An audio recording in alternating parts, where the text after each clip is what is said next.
ایک تو اوپر اللہ نے فرمایا تورات کے اترنے سے پہلے بنی اسرائیل کے لیے ہر کھانے کی چیز حلال تھی، تورات میں بھی ان کی حرمت کے متعلق کوئی حکم موجود نہ تھا، تو اللہ کریم نے ان کو کہا کہ ان سے کہیں نہ تورات لے کر آئیں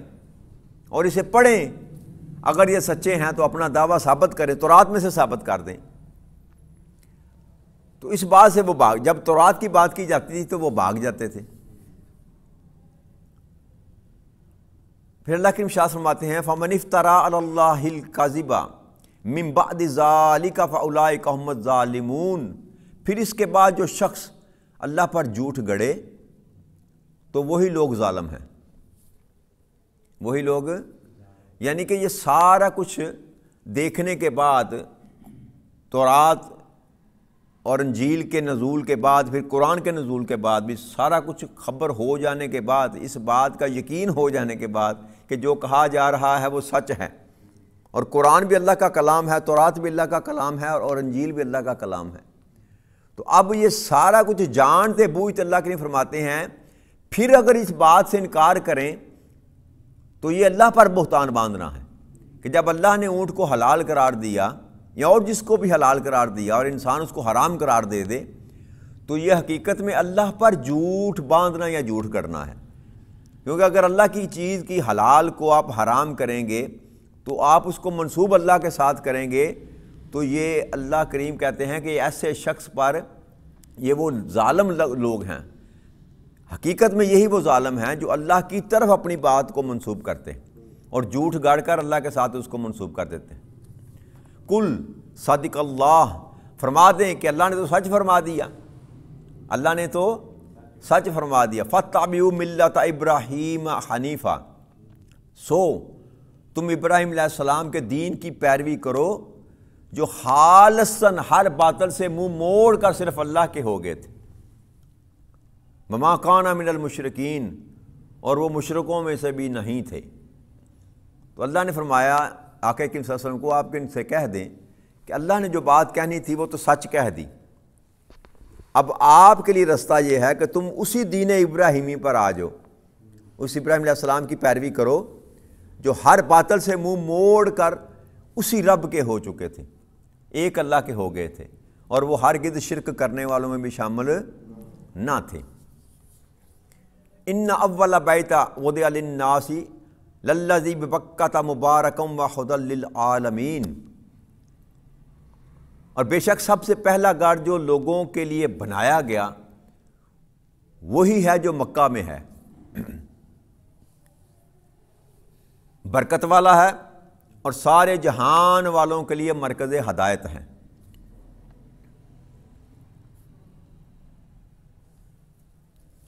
تو یہ بھی ایک فتنہ ان کے درمیان، جب قبلہ تبدیل کیا گیا نا، اللہ کریم نے آقا کریم صلی اللہ علیہ وسلم کو یہ حکم دیا کہ آپ جس طرف آپ کا دل چاہتا ہے آپ اسی طرف رخ کو کر لیں، ہم اسی کو قبلہ بنا دیں گے۔ تو آقا کریم صلی اللہ علیہ وسلم نے بیت اللہ کی طرف آپ کا انس تھا، محبت تھی، آپ نے اس کی طرف منہ پھیر لیا، تو یہودیوں نے یہ تانا دینا شروع کر دیا۔ طرح طرح کے تانوں میں ایک تانا یہ بھی تھا کہ قبلہ جو ہے نا بیت المقدس یہ پہلے تھا، خانہ کعبہ بعد میں بنایا گیا، بیت اللہ بعد میں بنا۔ تو اللہ اس کا جواب دے رہے ہیں کہ جو سب سے پہلا گھر تعمیر کیا گیا نا دنیا میں وہ وہی ہے جو مکہ میں ہے، جس کو بیت اللہ کہتے ہیں، اور سب سے پہلے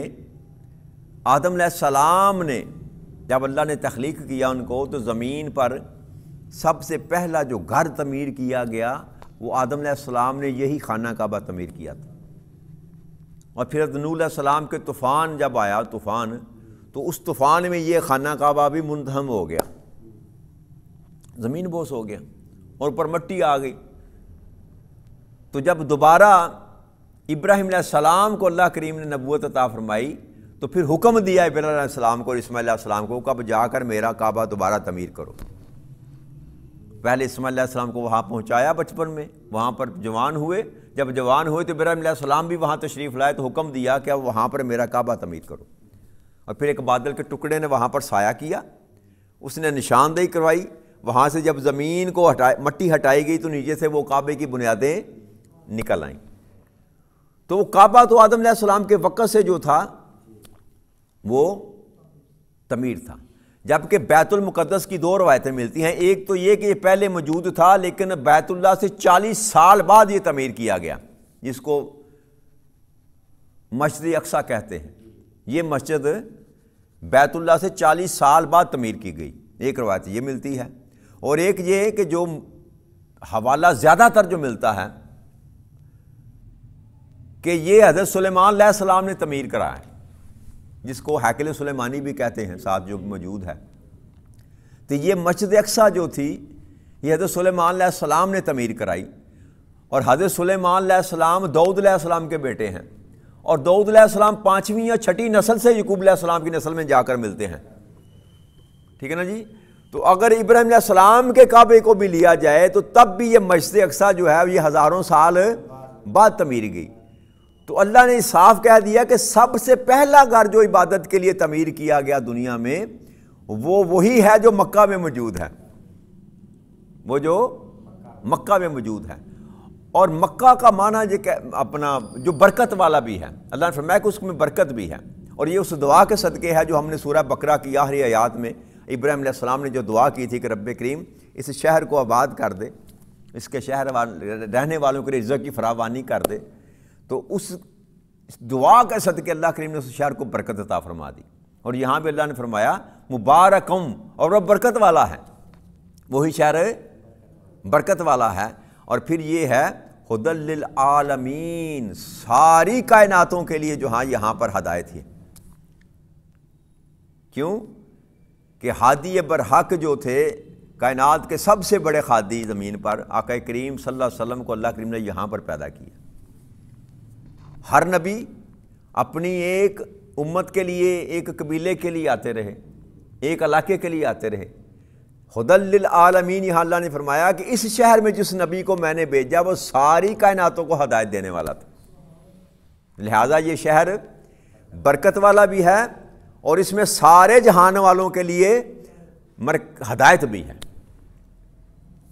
فیہ آیات بینات مقام ابراہیم، اس میں کھلی نشانیاں ہیں، ان میں سے ایک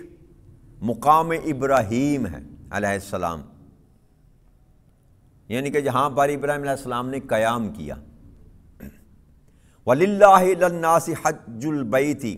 مَنِ اسْتَطَاعَ إِلَيْهِ سَبِيلًا وَمَنْ كَفَرَ فَإِنَّ اللَّهَ غَنِيٌّ عَنِ الْعَالَمِينَ، اور جو اس میں داخل ہو گیا امان پا گیا، اور اللہ کے لیے لوگوں پر اس گھر کا حج فرض ہے، جو بھی اس تک پہنچنے کی استطاعت رکھتا ہو، اور جو اس کا منکر ہو تو بے شک اللہ سب جہانوں سے بے نیاز ہے۔ تو اللہ کریم نے پہلی بات یہ کی کہ اس میں کھلی نشانیوں میں سے ایک نشانی اللہ کریم نے یہاں پر گنوائی، وہ ہے مقام ابراہیم۔ مقام ابراہیم جس پر حضرت ابراہیم علیہ السلام کے اس پتھر پر پاؤں مبارک کے نشان ثبت ہیں، اور وہ پتھر وہ ہے جس پتھر پر کھڑے ہو کر ابراہیم علیہ السلام نے کعبے کی تعمیر کی تھی۔ ابراہیم علیہ السلام اس پتھر پر کھڑے تھے اور اسماعیل علیہ السلام نیچے سے پتھر پکڑاتے تھے اور آپ دیوار کے ساتھ اس کو چنتے چلے جاتے تھے۔ اور اللہ کا یہ بھی ایک معجزہ تھا کہ وہ پتھر جوں دیوار اونچی چلی جا رہی تھی تو وہ پتھر بھی اوپر چل رہا تھا، یعنی کہ وہ لفٹ بن گیا، آٹومیٹک ہوا میں معلق وہ ایسے گھومتا رہا، جدھر جدھر ابراہیم علیہ السلام پتھر رکھنا چاہتے وہ پتھر اوپر اٹھتا اور وہ پتھر رکھتے۔ تو اس پتھر کو اللہ کریم نے یہ حکم دے دیا، اپنی نشانی بنا دیا کہ اس کو حکم ہوا کہ میرے محبوب کے قدم جو ہیں ان کو اپنے اندر جذب کر لے۔ تو باقی اور بھی تو پتھر ایسے ہوں گے نا وہاں پر موجود جہاں پر ابراہیم علیہ السلام کے قدم لگے ہوں گے، صرف ایک پتھر تو نہیں ہے، صرف ایک پتھر۔ اس پتھر کو دو نسبتیں حاصل ہیں، یاد رکھیے گا، اس پتھر کو دو نسبتیں حاصل۔ ایک نسبت تو یہ تھی کہ اس پتھر پر کھڑے ہو کر ابراہیم علیہ السلام نے کعبہ کی تعمیر کی تھی، اس نسبت سے یہ متبرک ہو گیا، لیکن اصل نسبت جو ہے نا وہ یہ نہیں تھی، جس وجہ سے اللہ کریم نے اس پتھر کو کہا کہ میرے محبوب کے قدموں کے نشانوں کو ثبت کر لے تاکہ قیامت تک کے لیے میری نشانی بن جائے۔ اس کی وجہ جو تھی نا، اس کی وجہ یہ تھی کہ اس پتھر پر کھڑے ہو کر ہی ابراہیم علیہ السلام نے یہ دعا کی تھی کہ مولا وہ جو آخری رسول تو نے بھیجنا ہے اس کو میری نسل میں سے پیدا کر، مجھے اس کا باپ بنا دے، مجھے اس کا باپ بنا دے۔ تو جس پتھر پر کھڑے ہو کر ابراہیم علیہ السلام نے آقا کریم صلی اللہ علیہ وسلم کو مانگا تھا، اللہ کریم نے اس پتھر کو قیامت تک کے لیے محفوظ کر لیا۔ اور اب آپ حج کریں یا عمرہ کریں، جب تک آپ مقام ابراہیم پر 2 رکعت نماز نفل ادا نہ کریں آپ کا حج مقبول نہیں ہوتا، آپ کا عمرہ منظور نہیں ہوتا۔ تو یہ اللہ نے فرمایا کہ وہ ایک نشانی، نشانیوں میں سے ایک نشانی مقام ابراہیم ہے جہاں پر میرے ابراہیم علیہ السلام کے قدم مبارک لگے۔ اب دوسری بات اللہ نے فرمایا کہ جو اس میں داخل ہو گیا، مکہ کے اس بیت الحرم میں داخل ہو گیا تو وہ امان پا گیا، وہ امان پا گیا۔ تو یہ زمانہ جاہلیت میں بھی یاد رکھیے گا، میں نے آپ سے بتایا تھا کہ 4 ماہ جو تھے نا حرمت والے، ان 4 ماہ میں وہاں قتل و غارت گری نہیں کی جاتی تھی، اور بیت اللہ کی جو حدود ہے وہاں پر بھی کوئی کسی کے ساتھ لڑائی نہیں کرتا تھا۔ تو اللہ نے اس کو امان بخش دی تھی، اللہ نے اس کو آقا کریم صلی اللہ علیہ وسلم کے آنے سے نہیں، ان سے پہلے بھی امان بخش دی تھی اپنے گھر میں۔ اور اس وقت کے کافر اور مشرک جو تھے زمانہ جاہلیت میں بھی، وہ بھی حرم کے اندر جو 4 دیواری قائم کر رکھی تھی نا رب کریم نے، وہاں پر قتل و غارت گری 4 مہینے تو اپنی جگہ تھے نا، ان مہینوں میں سفر کرنے والوں کو بھی قتل نہیں کیا جاتا تھا، لیکن اس مکہ شہر کی حدود کے اندر بھی وہ قتال نہیں کرتے تھے، لڑائی نہیں کرتے تھے۔ جو اللہ نے فرمایا جو اس میں داخل ہو گیا اس کو امن مل گیا، اس کو امن مل گیا۔ اب اگر اللہ کریم ارشاد فرماتے ہیں کہ اب اس گھر کا حج فرض ہے جو بھی اس میں پہنچنے کی استطاعت رکھتا ہو، کہ اب جس کے پاس مال ہے، صاحب نصاب ہے، اور دنیا کے معاملات نپٹانے کے بعد اس قدر اس کے پاس مال ہے کہ وہ اللہ کے گھر کی زیارت کرنے کے قابل ہو، تو اس پر یہ فرض کر دیا گیا۔ یہ ہے فرض، ارکان دین میں سے ہے، لیکن مشروط ہے، جیسے زکوٰۃ مشروط ہے، زکوٰۃ ہے فرض میں، ارکان دین میں سے ہے، لیکن دے گا وہ جو صاحب نصاب ہوگا، جس کے پاس مال ہوگا۔ اسی طرح حج بھی ہے یہ فرائض میں سے، لیکن فرض اس پر ہوتا ہے جس کے پاس مال ہوگا۔ اپنے معاملہ دنیا کے چلانے کے بعد، اس کے بعد اگر فالتو پیسے اتنے ہیں کہ وہ سفر کر کے حج کر کے آ سکتا ہے، تو ایسے شخص پر حج فرض ہے۔ اور اگر پیسے اتنے رکھنے کے باوجود، وسائل ہونے کے باوجود اگر کوئی بندہ حج نہیں کرتا تو وہ اس کا حساب و کتاب قیامت کا دن دے گا، وہ گناہ گار، وہ اللہ کے حکم کا منکر ہے، اللہ کے حکم کا منکر ہے۔ تو اللہ نے فرمایا جو اس کا منکر ہو، ومن کفر، اور جو نہیں مانتا، جو نہیں کرتا، جو صاحب استطاعت ہونے کے باوجود حج نہیں کرتا، تو اللہ نے فرمایا فَإِنَّ اللَّهَ غَنِيٌّ عَنِ الْعَالَمِينَ، اللہ سارے جہانوں سے بے نیاز ہے، کہ اللہ کو اس بات کی ضرورت نہیں ہے،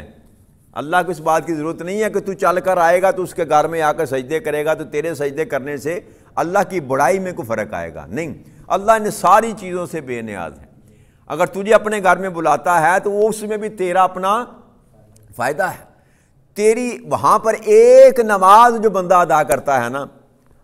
حرم کعبہ میں، ایک نماز کا ثواب 1,00,000 نماز کے برابر ہے۔